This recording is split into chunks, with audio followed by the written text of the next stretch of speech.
Buses కోసము ladies కోసం free పెట్టారు కదా. అంటే మాకు ఒక పాస్ కూడా, ఈ ఒక బస్ పాస్ కూడా మాకు కొద్దిగా దాంట్లో కూడా మీరు తక్కువ చేస్తే బాగుంటది అని రేవంత్ రెడ్డి గారిని నేను సీఎం గారిని కోరుతున్నాను. అదే అందరికి ఫ్రీ ఇచ్చుకుంటూ పోతే మరి రాష్ట్రంలో ఏం మిగులుతుంది అనుకుంటున్నారు? అందరు ఫ్రీ కావాలంటున్నారు.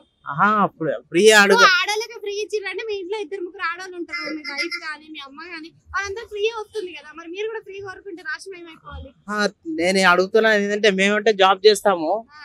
సో మాకు ఫర్ మంత్లీ మాకు పాసెస్ ఉంటాయి కదా, పాసెస్ కోసం కొద్దిగా రిక్వెస్ట్ అడుగుతున్నాను. దాంట్లో ఒక డిస్కౌంట్ చేస్తే బాగుంటది అని కోరుకుంటున్నాను. అది కాదు, మన ఏమంటారు, రేషన్ కార్డు ఉంటేనే ఇస్తున్నాడు. రేషన్ కార్డు మాకు లేదు కాబట్టి ఇప్పటివరకు రాలేదు మేడం, మాకు రేషన్ కార్డు రాలేదు. అదే ఇప్పుడు 7 నెలల్లో 100 రోజుల పరిపాలనలోనే అన్ని మారుస్తా అన్నాడు కదా రేవంత్ అన్న. మరి ఇప్పుడు ఏం మారలేదు మేడం, రేషన్ కార్డు కూడా ఇప్పటివరకు రాలేదు. కేసీఆర్ పరిపాలన నచ్చిందా మీకు? ఇప్పుడున్న రేవంత్ అన్న పరిపాలన? రేవంత్ అన్న పరిపాలన నచ్చింది మాకు. Thank you.